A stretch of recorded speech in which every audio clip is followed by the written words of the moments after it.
I'd like to welcome everybody to our Healthy at Home webinar. Today we are going to be talking with Maria Rodriguez, and she's going to present a message about physical activity and wellness. Let me tell you a little bit about Maria. Maria has been a wellness health educator for the past 8 years, working with nonprofit community organizations, hospitals, school districts, and public health departments. She works with a variety of audiences ranging from children up to senior citizens in her current position with Valley Behavioral Health. She has a bachelor's degree in nutrition and a master's in public health and has been a CHES, which is a certified health education specialist for the past 3 years. She is passionate about helping destigmatize mental health conversations and helping individuals and the connection between our physical and mental well-being. So thank you, Maria, for being willing to speak to us today, and I'll turn the time over to you. Of course, thank you for having me. I'm happy to return. I think it's lovely to be able to have a virtual platform to also reach people that maybe can make it to the senior centers or it's just more convenient for them. So I appreciate the time. So for this week, we are going to be speaking a little bit on the topic of physical activity and how it affects our mental, emotional, and social health. We hear a lot about how physical activity is great for our physical health, but I want to take some time to highlight other benefits that go further or outside of the realm of just our physical body. So I have a few interesting slides that I want to share with everyone. And do feel free to stop me if you have any questions. That's fine with me. I have no issues with that, and just either speak in the microphone or the chat box also works too. So to start, I want to talk a little bit about how movement affects our brains. I think this is very fascinating and interesting, just how powerful movement has in our overall well-being. Physical activity, you may know this, sends signals to the brain that actually releases endorphins, or what we commonly refer to as feel-good hormones. And this floods our system and allows us to feel this sense of well-being and relaxation. So whenever we go outside for a walk or we do a yoga class at a senior center, you may notice that you feel just a little bit more centered.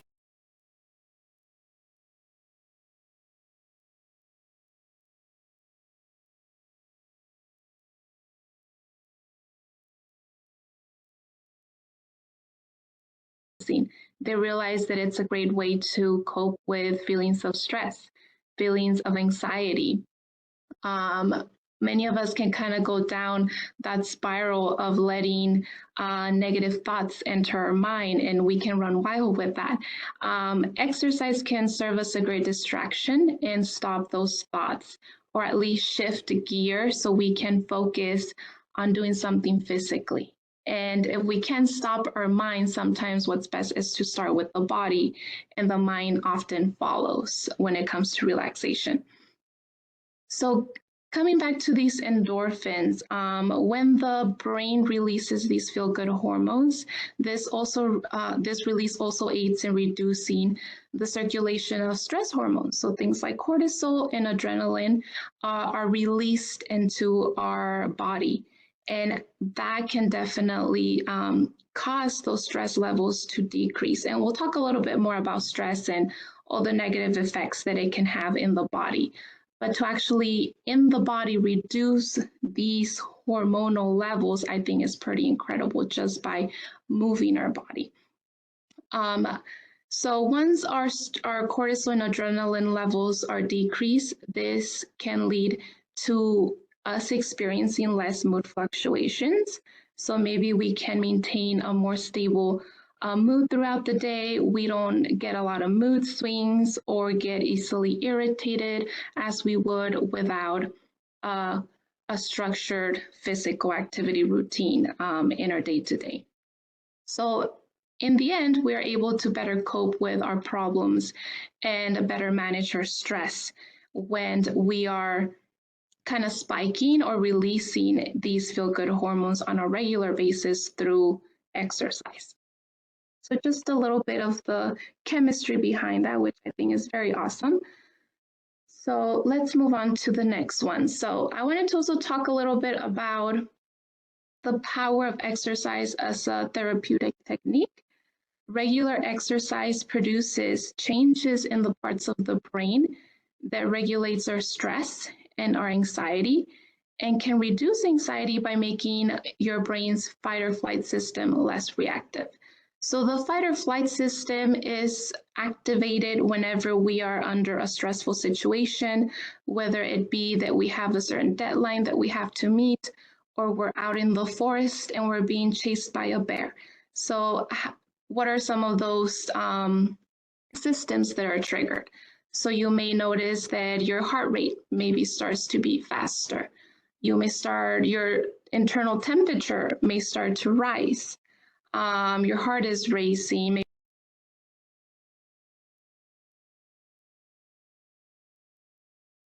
your body is in this fight or flight response system.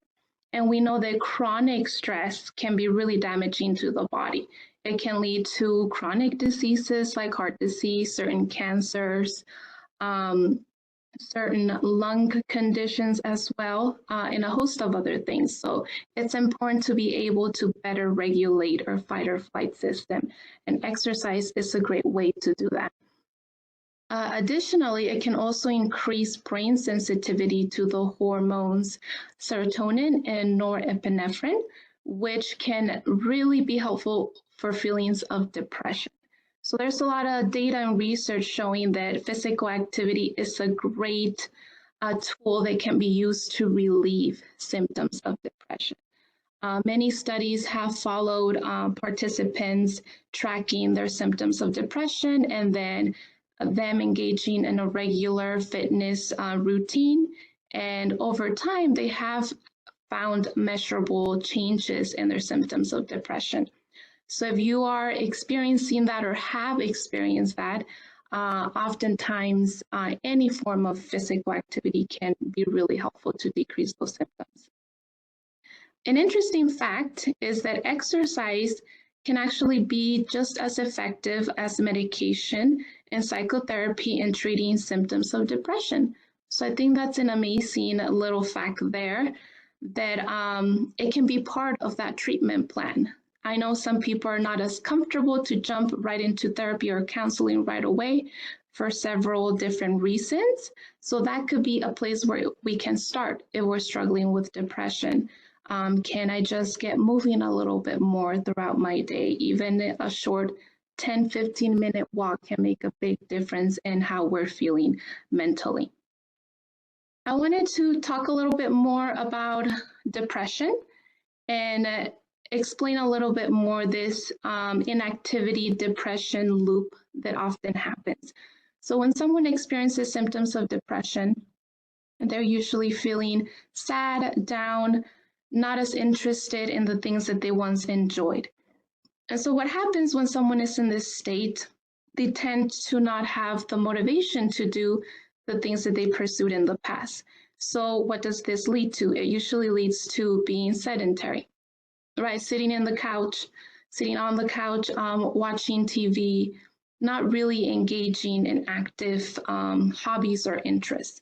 And when we're sedentary, that can start to allow these emotions that tend to be negative to creep up. Maybe we're feeling bad about ourselves, which makes us feel guilty or ashamed, and that can really put us in a further state of depression. So it kind of feeds itself, depression and inactivity.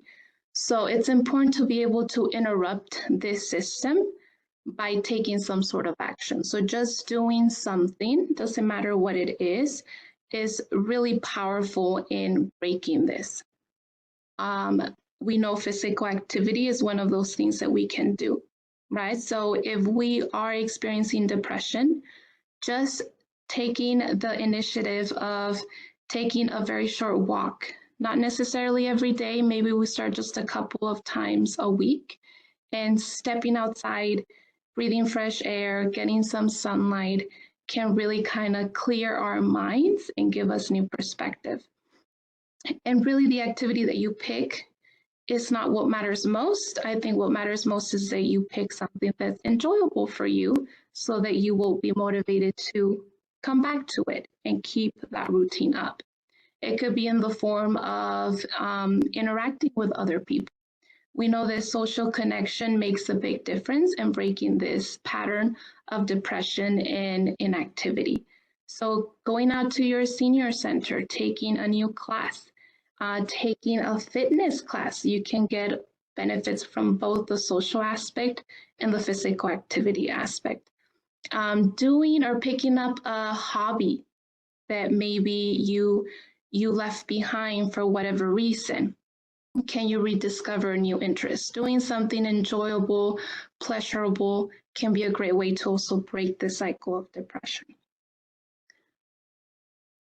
Okay, I wanted to also briefly talk about additional emotional benefits of exercise, physical activity,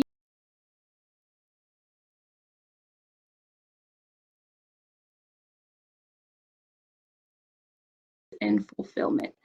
So people that tend to have a regular fitness routine, they try to incorporate some sort of movement on a regular basis, tend to lead with more optimism. They don't get stuck when problems come up. They, of course, feel the emotions associated with difficult situations, but they tend to be able to problem solve a little bit better than the average person. And it could be a combination of the benefits that they're experiencing from the physical benefits that they're experiencing from having a regular fitness routine, as well as just having less stress. Less of those hormones are in their system. It could be due to having better self-confidence because they're reaping the benefits physically. They're feeling stronger, they're feeling fit. So that boosts self-image and can help boost self-confidence, which will propel us to believe that we can overcome difficult things. It decreases our stress levels and increases our resilience to problems and tough situations. So again, we believe more in ourselves. We have the confidence that we can overcome those tough things because we have this regular fitness routine that we're following. Okay, so a lot of times it may not follow directly the reason in terms of why we're experiencing self-confidence. It might be a little bit harder to say, oh, it's because I exercise regularly. But my hope is that as we go through the slides, you will see that one kind of follows the other, right? We have less stress levels, we have improved mood, we tend to be more optimistic, and all of those things can lead to having higher resilience, having more confidence in ourselves, having a more optimistic mindset. In our classes, we talk a lot about being positive, trying to really be attentive to the way that we interpret information and how we perceive it. People that are active tend to look at the positive in tough situations. And that's something that can be helpful in so many different parts in our lives. So physical activity can definitely propel us to kind of get closer to that positive mindset. Some mental benefits. So these you may have heard of. They're definitely more talked about when it comes to physical activity. We know that regular exercise helps to increase blood flow to the brain, which can then improve communication between nerve cells. This can lead to improved cognitive health, including better focus, better concentration, as well as better memory as we get older. And I think this is a big concern for everyone as we start to get a bit older.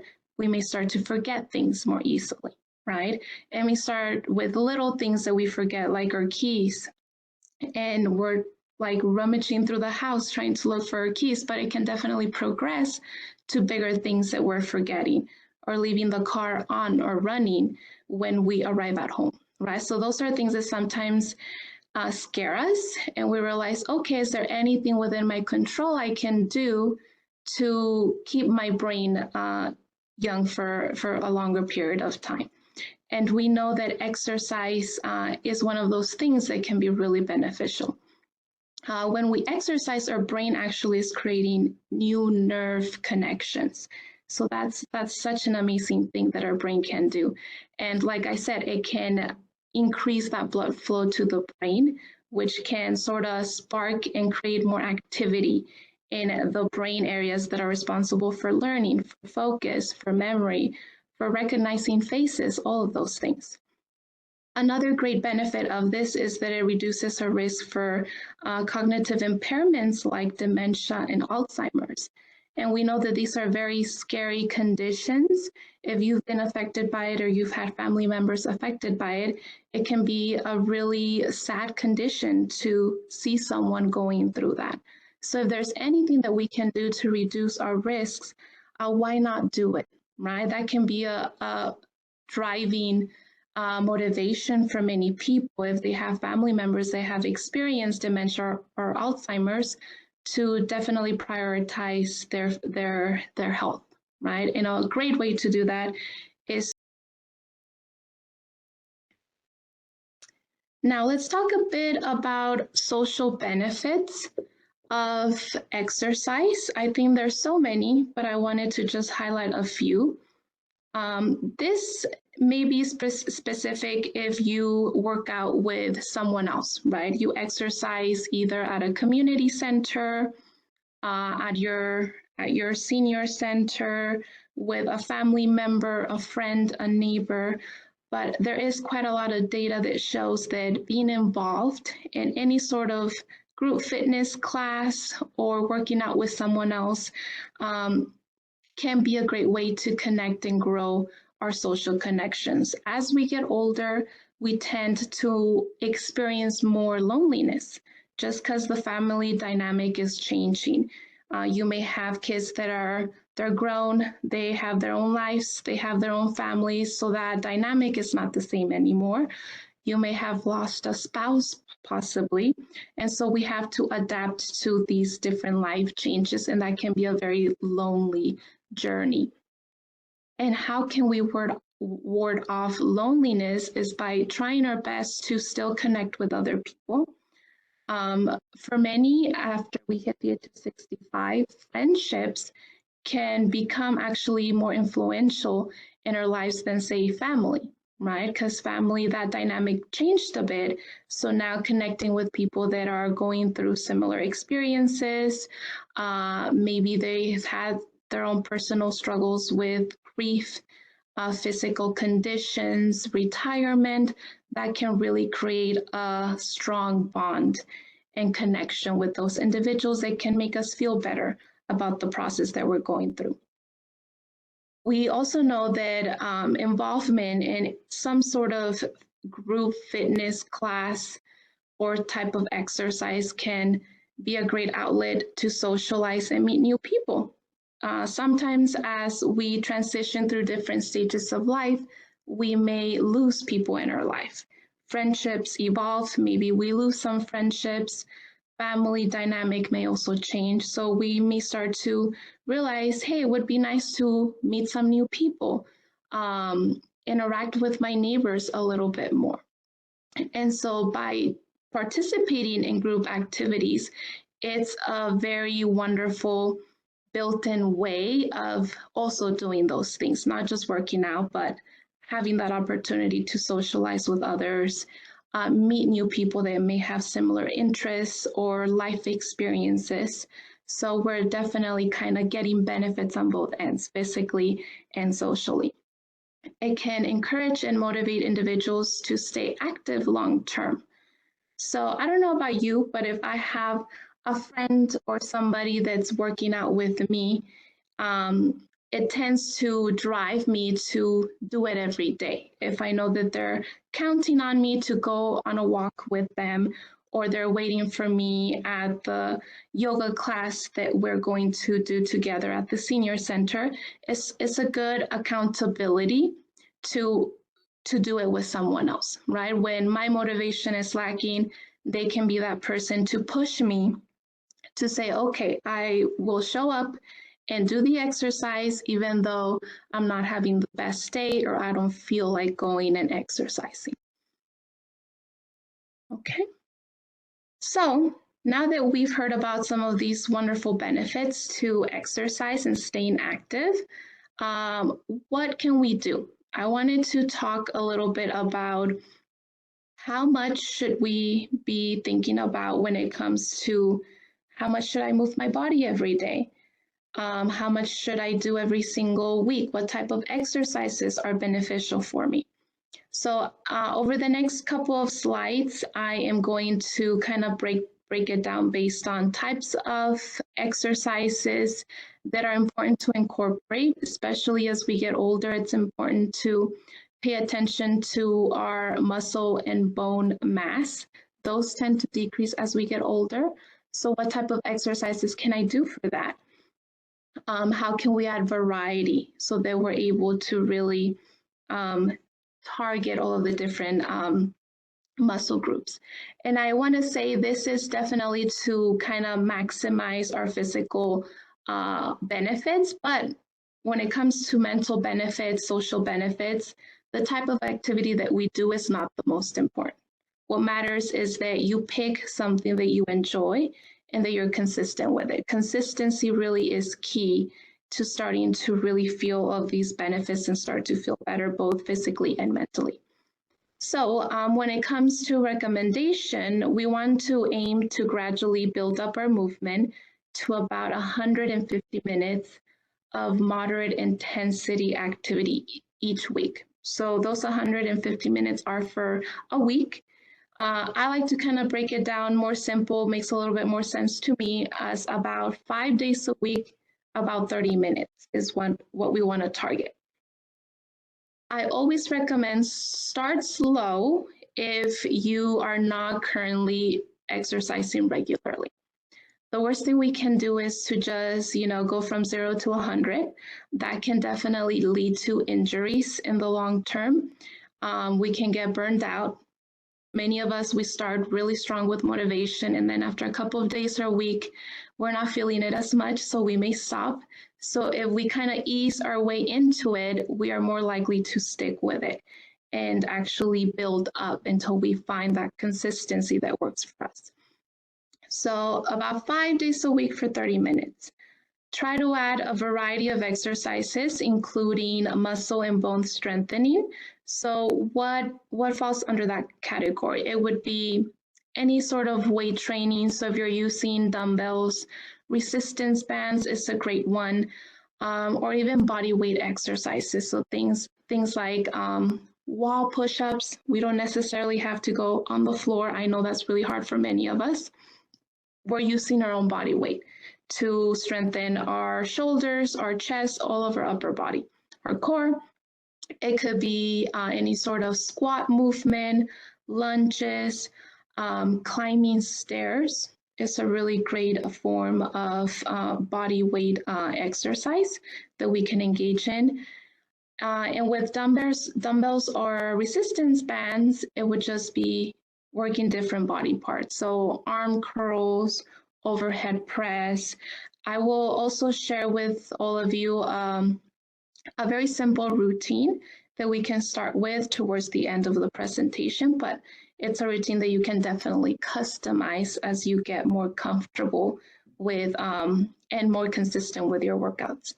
Number 2 is some sort of aerobic or cardiovascular activity. So these activities are meant to move the largest muscle groups in the body.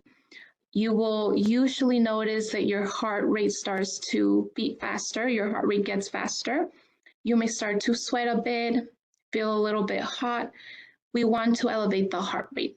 That's the main objective with aerobic activity.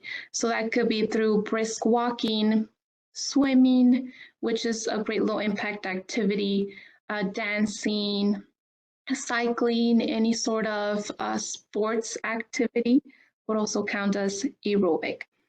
Next, we have flexibility. So anything that stretches the muscles. So traditional stretching activities like yoga, Tai Chi. There's a lot of great Tai Chi classes at many of the senior centers that I go to. So if you have one in your local senior center, I definitely encourage you to try them out. They're usually really popular, and I always hear great feedback about those classes. Finally, balance. As we get older, balance definitely becomes a concern.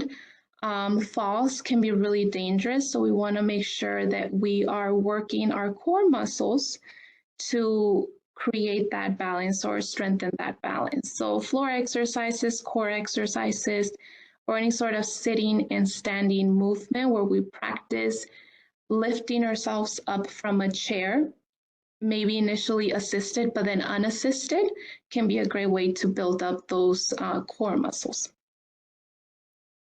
Okay, so just a few other benefits of each one, which I'll go through just briefly here. Strength training helps prevent bone and muscle loss reduction. So that's sarcopenia for muscle loss and osteoporosis for bone mass. It's very common as we get older. And that's something that I think most of us tend to neglect. We focus a lot on the cardiovascular type of exercises, walking, cycling, maybe swimming, and we tend to neglect the strength exercises. And it becomes very important as we get older, and it's the best way to retain that bone and muscle mass. It helps us to prevent that from decreasing us drastically as if we were to be inactive. It can also improve posture, which is very important, again, to build those core muscles and to help fix any muscle imbalances that may be happening in the body.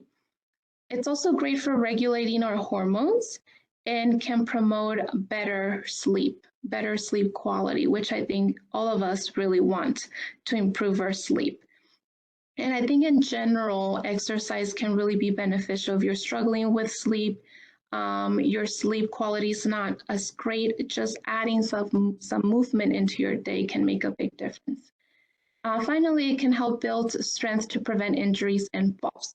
Okay, so really good to kind of build up those muscles and stabilize our body.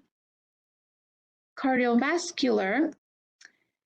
Something that's really helpful when it comes to cardiovascular exercises, it can be really great for hypertension. So if you suffer from high blood pressure, there's a lot of studies showing that cardiovascular type of exercises, so again, that's walking, swimming, cycling, can be really great to help regulate our blood pressure levels. It helps release those feel-good endorphins, so sometimes known as the runner's high. So that sense of just well-being, kind of mood regulation, really more noticeable when we do cardiovascular types of exercises. Cardiovascular exercises can be enjoyed when doing sport or pleasurable activities. Cardiovascular exercises because they tend to be really fun for most people. So swimming can be a great pastime that you can do with other individuals. So it could be a social activity. Many times we're chatting, we're having fun in the water, so it doesn't feel like we're exercising. So I think it should definitely be everyone's goal to find that activity that feels like that feels like I'm not exercising, I'm just having fun, I'm chatting with people that I care about, and we're having a good time together. So if you can find that activity for you, I think you are just a step ahead of the curve in the sense of finding something that you can be consistent with. Finally, it can help improve our stamina and our endurance. So our lung capacity, right? Our body can become more efficient at taking in oxygen, oxygenating the body and the muscles so that we can have more of that stamina and endurance. A balance training helps with stability during exercise and activities of daily living. So functional type of movements, right? Carrying your groceries, putting things from the floor on a high shelf. All of that is working our core muscles. So it's very important that we work on keeping healthy balance so that we can prevent those falls, which can lead to pretty serious injuries if we haven't worked on our balance. This is something that naturally happens as we get older. We tend to develop weaker balance with time, and that's normal, but we can definitely delay some of these weaknesses from happening as quickly. So some exercises that are really good for balance training that are very simple are just walking with one foot a tightrope.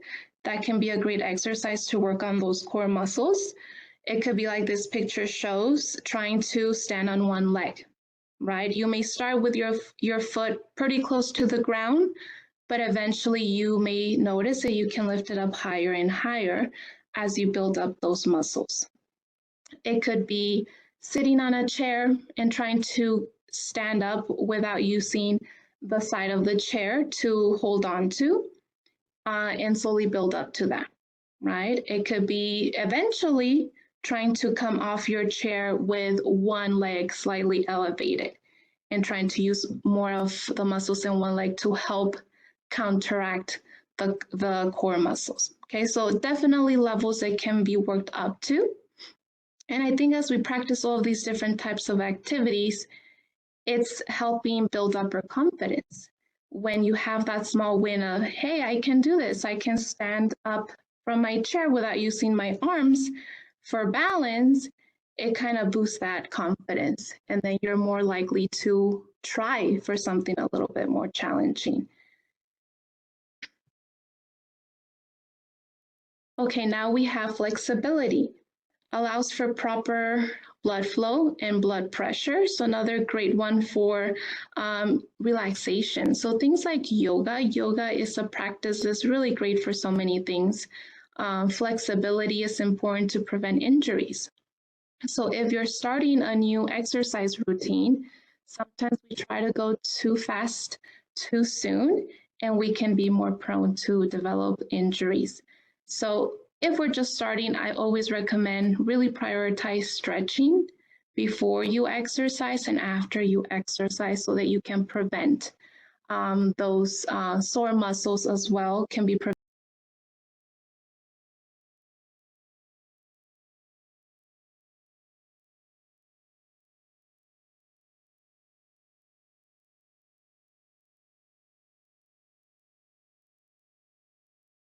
And any tension that you may have. So many of us walk around with tension that we're not aware of. Many in our shoulders, our neck, our back, the back of our legs. And we definitely need to kind of give attention to those parts of the body. Breathe through those muscles so we can release the tension that we, without really realizing, are carrying around with us.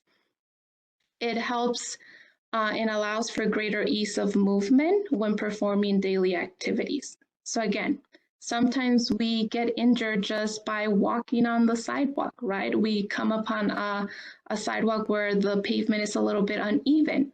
So that can happen if we develop our flexibility. Those sort of day-to-day activities that maybe in the past made us very susceptible to injuries, maybe they won't happen as often because we have developed more flexibility in different parts of our body. Okay, I wanted to share some fitness tips that I think can really make a big difference as we try to, embark on this journey of exercising more regularly. I mentioned the first one here before. It's really important just to start gradually and not rush to do too much, right? When we rush to do too much, we get burned out, we get really sore, and then we decide, oh, let me take a couple of days to recover, and then we never pick it up again. So it's more beneficial to maybe start with 10 minutes of a walk, 10 minutes of some stretching, 10 minutes of a at-home video that you really enjoy, and then do that for a week or so, and then add a little bit more time until we can build up to those 30 minutes, about 5 days. The small changes are more likely to become long-term habits, right? So whenever, say, even when it comes to our diet, it's hard to go from no sugar or lots of sugar to no sugar, right? It's easier to say, maybe cut back a little bit on the soda, do half a cup less for a week, then try to do maybe a cup less the following week. It's not such a shock to the body. So just like our diet, exercise is the same thing. We want to kind of ease it into those changes so it can become a long-term habit. Do pick things that are fun and enjoyable, right? If you don't like to go swimming, maybe you're scared of the water, you've had bad experiences in the past, maybe don't go for that activity right away, right? Focus on the activities that you know you've done before that you have enjoyed. Maybe that is cycling for you. Maybe you like to go outside and exercise outside. Maybe not right now, may not be the best time because it's so cold, but definitely based on the time of the year, right? If it's warm, kind of do more of those outdoor activities. If you are limited in the things that you can do outside, what can I do indoors that I really enjoy? Find a workout buddy for accountability. Is there anyone that you know, whether it's friends or family, that is interested in going on this journey of better fitness with you, right? Is it someone that maybe you meet at the senior center that's taking a class that you're interested in taking? Could they be that person for you that just kind of checks in with you and say, hey, did you do your walk today? Did you go on your walk today? Did you do your stretches at night like you said you would? That can play a big factor in how consistent we are. Be open to trying new activities, right? So I think this is wonderful, and it's great advice in general for all things that we may embark on. Be open to trying new things. We don't know what we like until we try it. So maybe you've seen that yoga class on the senior center calendar for months and months, but you've never taken it. Maybe be open to say, hey, I'm going to check it out this week, see how I like it. And you never know, you may realize that it was a lot more enjoyable than you thought it would be for you. And it could embark a new passion or a new interest for you.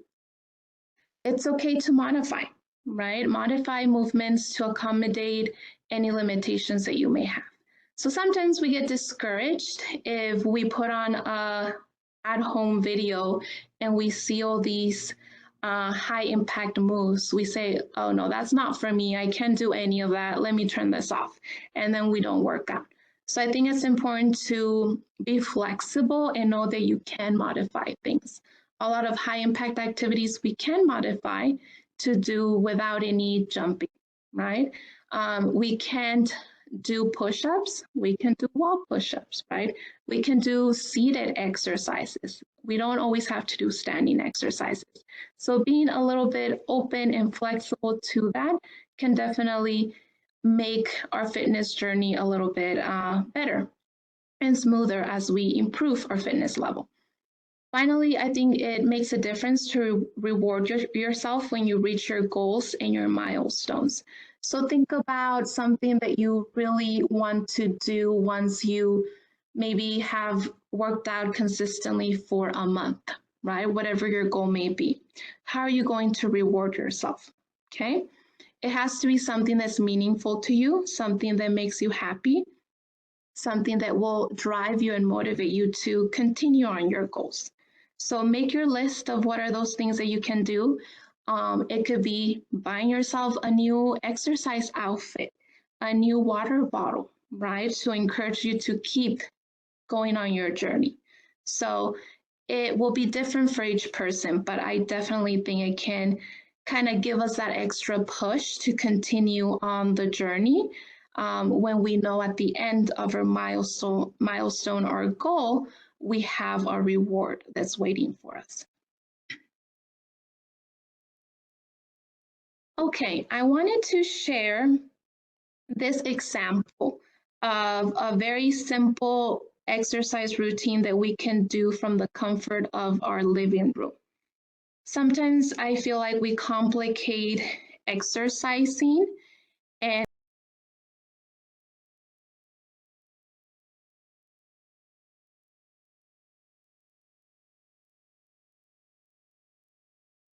exercises are done.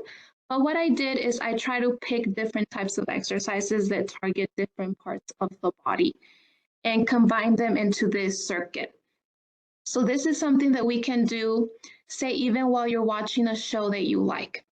What you could do is go through the circuit during the commercial breaks, right? So we can build it into the things that we already do to make it more practical and realistic for us to actually do it. So in this circuit, you could really start anywhere that you would like. Say we start at the top with toe raises. So an example for working the lower body. Toe raises, basically you just stand on your tippy toes, up and down. Maybe you can hold it for a few seconds at the top before you put your feet back down on the floor. And we could do this for 30 seconds. Then we can move to the left. And for the next 30 seconds, we could do arm circles. So extending our arms out straight, doing 30 seconds forward, 30 seconds back. That can be done for 30 seconds. Then we will go to leg raises, sitting in a chair. You would flex your leg, each leg at a time as you straighten it, and then bring it back down to the ground. So that could be 30 seconds each leg, right leg, and then left leg up and down. Then we could do some toe stand. I think I may have toe raises here twice, but it could be a side leg extension, right? So holding on to the back of a chair, excuse me, you could extend your leg to the right. So to the side, and then come back to the center. Do that for 30 seconds, switch legs and do the other side. Or it could be kickbacks where you stretch your leg back, either folded or extended. And that could be some donkey kicks or just stretches towards the back of behind you, behind the chair, okay? And there's a lot of variations that you could do with that. Then you can move on to overhead press. So for this, you don't necessarily need to have dumbbells. You could have water bottles, that would work fine. Cans of soup or beans or whatever you may have in your pantry, and do some overhead presses for 30 seconds. And then finish it off with some seated squats. So with squats, this is a movement that many people, we don't do 100% correct or with the best form all the time. So having a chair is actually helpful to develop good form. So it would be almost getting to the point of sitting on the chair, or you could actually sit on the chair depending on what level you're starting at, and then standing back up. You could try using your arms or not using your arms, as you can see here in the picture. So I'm targeting my lower body, I'm targeting my upper body when I'm doing the overhead press, when I'm doing the arm circles. Okay, so we want to be able to add a variety of movements, or depending on what your focus is, work on core muscles by incorporating some sort of balance activity, lifting our knee up and down. So there's an endless list of combination of exercises that we can do. But once you start exercising more, you will notice that you become familiar with a variety of exercises. And then you start to create like your encyclopedia in your brain of different types of exercises that you can do. And with time, it can become pretty easy for someone to develop their own routines, right? You don't necessarily need to depend on a class or a video. You can definitely customize it to what you want to improve or target. So just an example of what it could look like. You can definitely change the number of seconds or how many repetitions you do. Here in the corner, I have, you could do it 2 to 3 times over. So you do it you repeat the cycle or this loop here once, maybe take a break for a few minutes and then do it again, right? You can definitely customize it to what you are trying to achieve, your fitness level, not doing too much too early. I think that's very important. Or maybe you want to continue doing it for 20 minutes, 30 minutes, depending on the time that you have available. So very flexible. Okay, so I wanted to also share a few fitness resources that over time I have found and are really good. Some of these are things that you can find on YouTube. So let's kind of chat a little bit about those first. So if you use YouTube, I think most of us do, they have a lot of great free resources on there. So these are great fitness channels that you can find on YouTube. There are 4 of them here that I really recommend. They have options for all fitness levels. So if you're just starting, they have a lot of content for that. If you're a little bit more advanced, they also have great content for that. So some of these are Be Fit. So what you would do is open up YouTube and in the search bar, enter these words. Be Fit would be one of them. Fitness Blender is another channel that's great, has a lot of variety. HAS Fit or HAS Fit is a good one. They have a lot of seated exercises and routines, a lot of chair exercises and routines too. So if those appeal to you, you can find a lot of those in that channel. And then Silver Sneakers has a lot of good low impact routines that are really great too. Your local senior center, right? All of our senior centers, I go to quite a few. They're great resources. I know they always offer at least a couple of fitness classes regularly, if not more. So considering checking out some of those classes, that could be a great resource and a good opportunity to connect with other people, meet new people. Another great one is nutrition.gov. This is the direct link or text that you can enter into your browser to get to this page. It's nutrition.gov /topics/exercise-and-fitness. They have a wealth of information, great articles about fitness, as well as fitness videos. Just a great resource in general if you want to learn more about fitness, maybe how to work out when you have certain chronic conditions. So a lot of great information that can be really helpful as you go into your fitness journey. Okay, so I want to end the class by talking a little bit about our challenge of the month. So in our Vital Aging classes, we like to challenge our participants to take some sort of action regarding the topic that we have talked about. So for this topic, I want to encourage all of you to get moving in some shape or form. So whether that is finding windows of time throughout your busy day to move even for 5 or 10 minutes at a time, that counts and that is great. We don't have to do those 30 minutes in one chunk, right? We could always break it up. If you can only do 5, do 5. If later after dinner you have time to do a 15-minute walk, do that, right? All of those things really do add up and count in reaping the benefits of exercise. Try out a living room circuit, right? So just like the one I showed, you could follow that one, or you could also create your own circuit depending on your fitness level, your interests, the things that you're trying to improve. Explore fitness classes at your local senior or community center. I mentioned that one, great resources. Finally, invite a friend to join you in a fitness challenge. So say you have a goal of walking 3 times a week. Doing it with a friend, a buddy, is going to help that goal be more successful. So encouraging others to also pick up healthy habits to help you along your own journey can be a great recipe for success. So those are some ideas, but I definitely invite all of you to make it personal to you and pick something that you feel for you will work the best to get you on that road of moving your body more. Okay, so I wanted to open up the last few minutes that we have for any questions or comments that anyone may have. Please let me know in the chat box.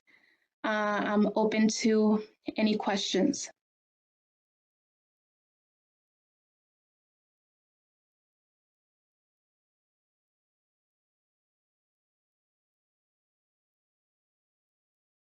Okay, no questions? I am going to post a survey link for our webinars. We're really excited about doing them, but we also would like to know what people would like to learn. If you get a little box that pops up that says WebEx wants to open it, it's okay to open the link, I promise, or you can just copy it and paste it. The first survey was for internal, but this one's going to be for our participants, if you wouldn't mind. But,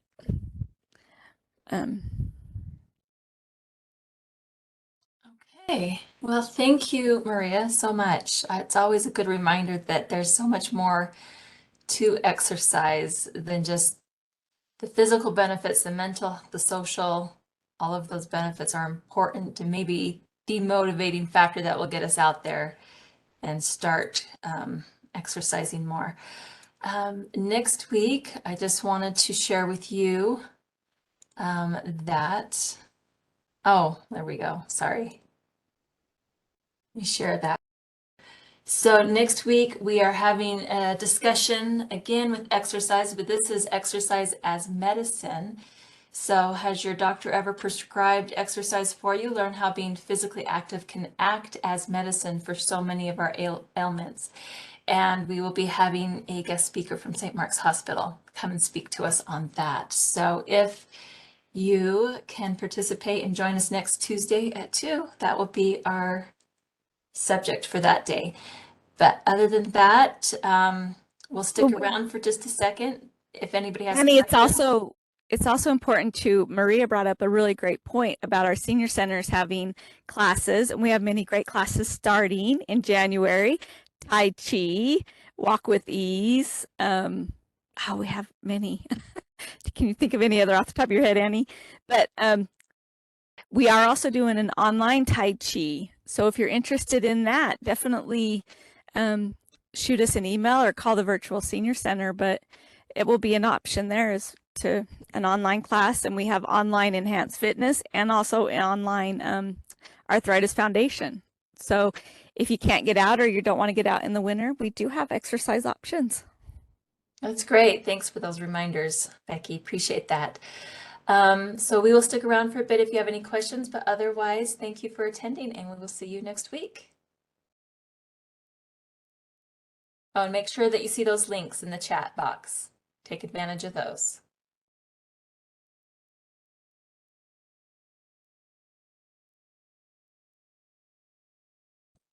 Thanks, Maria.